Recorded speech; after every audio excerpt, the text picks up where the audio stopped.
केंद्रीय निर्वाचन आयोग ने सोमवार को मध्य प्रदेश समेत देश के 5 राज्यों में चुनाव की तारीखों का ऐलान कर दिया है। इसके साथ ही मध्य प्रदेश में भी आचार संहिता लग गई है।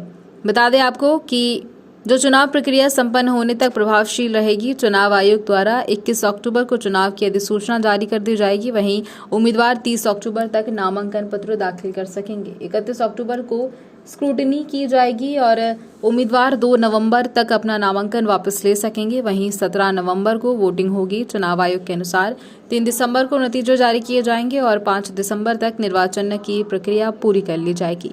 चुनाव के ऐलान के बाद मध्य प्रदेश भाजपा अध्यक्ष बी डी शर्मा ने पत्रकार वार्ता कर सरकार की उपलब्धि बताई। कांग्रेस को जमकर मुख्यमंत्री शिवराज सिंह चौहान ने भी चुनाव आयोग का धन्यवाद कहा और कांग्रेस की सूची पर सवाल खड़े कर दिए। We now will come to the schedule which you are awaiting. Date of counting would be 3rd, which is common of course for all these states. In Madhya Pradesh, this coincides with the second phase of Chhattisgarh, and date of poll would be 7th November. So first Mizoram and the first phase of Chhattisgarh, then second phase of Chhattisgarh and one phase in Madhya Pradesh. And the entire election process would be complete by 5th of December. So this is what is the schedule. And again, I request all of you, through all of you, to all the voters to please come and exercise in the festival of democracy in a true sense. Thank you very much. चुनाव आयोग को धन्यवाद। लोकतंत्र का महापर्व है चुनाव। जनता भी बढ़ चढ़ कर भाग ले, क्योंकि चुनाव के माध्यम से ही वो अपनी अगली सरकार चुनेगी जो मध्य प्रदेश का भविष्य बनाएगी। इतनी बात मैं जरूर कहूंगा कि मध्य प्रदेश शालीन प्रदेश है, अपवाद छोड़कर मर्यादाओं का पालन करता रहा है, इसलिए राजनीतिक प्रतिद्वंदिता अपने स्थान पर है।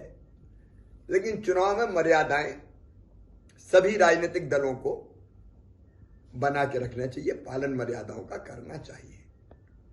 भारतीय जनता पार्टी चुनाव के लिए पूरी तरह तैयार है। हमारे पास अद्भुत नेतृत्व है प्रधानमंत्री नरेंद्र मोदी जी का। मोदी जी मध्य प्रदेश के दिल में है, जनता के दिल में है, और केंद्र और राज्य सरकार की कल्याणकारी योजनाओं ने समाज के हर वर्ग की जिंदगी बदली है। और विकास के कामों का तो रिकॉर्ड है मध्य प्रदेश में, पैसे की कोई कमी नहीं रही। तो विकास और जन कल्याणकारी कामों के कारण माननीय प्रधानमंत्री जी का नेतृत्व, नड्डा जी हमारे अध्यक्ष है सबसे बड़ी पार्टी के, उनका और हमारे गृह मंत्री श्रीमान अमित शाह जी का हमें मार्गदर्शन मिल रहा है। कार्यकर्ता कमर कस के सब मैदान में है, प्रदेश अध्यक्ष और बाकी पूरी टीम काम में लगी हुई है। और एक कार्यकर्ता के नाते मेरे सहित सभी कार्यकर्ता परिश्रम की पराकाष्ठा करेंगे, प्रयत्नों की परिसीमा करेंगे, और मुझे पूरा विश्वास है कि अब तक की सबसे बड़ी विजय भारतीय जनता पार्टी हासिल करेगी। उन्होंने भाजपा का विकास भी देखा है, 2003 के पहले के बंटाधारी राज को भी नहीं भूले और 1.25 साल के सत्यानाशी शासन को भी नहीं भूले वो अभी। और इसलिए ये चुनाव जनता ही लड़ेगी और हम शानदार विजय प्राप्त करेंगे। कांग्रेस भी अपनी विजय का दावा कर रही है कि उनको भी विजय प्राप्त होगी। उनका कहना है 17 तारीख को जो वोटिंग होगी कमलनाथ ट्वीट। अब तक उनके उम्मीदवार तक तो मैदान में नहीं है। कांग्रेस में आपस में सिर्फ फुटौल मची हुई है। हमारे तो 79 सेनापति मैदान में है, बाकी भी जल्दी घोषित हो जाएंगे। कहां है कांग्रेस की सूची? क्यों इतनी देर हो रही है? भारतीय जनता पार्टी पूरी तरह से तैयार है।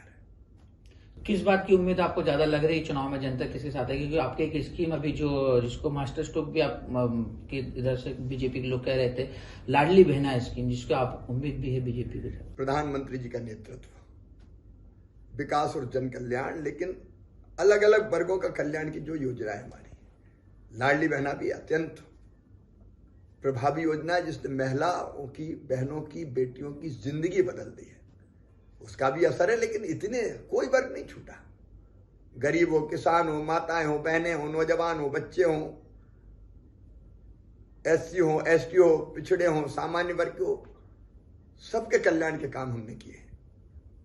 और इसलिए हर योजना अपना काम करेगी, क्योंकि क्रियान्वित हुई है, लोगों ने अपना भला होते हुए देखा है।